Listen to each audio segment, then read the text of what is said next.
Hej og velkommen til den fjerde video, som supplerer den checkliste, du har modtaget på din mail, hvor du kan prøve at hakke af, hvordan og hvorledes i forhold til dine forandringsprocesser, og om du når dine mål.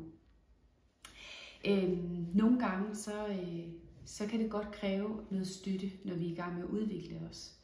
Altså faktisk allerede det at sige højt, jeg har det her mål, og det arbejder jeg hen imod, kan give et kæmpe energiboost og gøre, at vi virkelig føler, at vi er i flow. Tit så kan vi være rigtig bange for, hvad andre vil sige.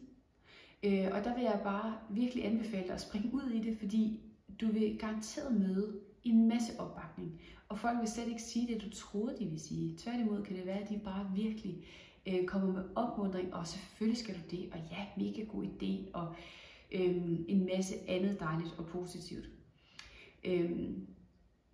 Det kan også være nogle små handlinger, du gør for dig selv, altså nogle små noteslapper, du har hængende her og der, eller et mantra, du har, når du møder dit eget spejlbillede, når du står ude på badeværelset.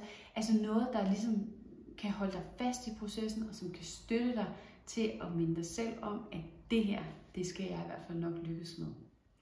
Så god fornøjelse med at finde de støttende handlinger og mennesker i dit liv.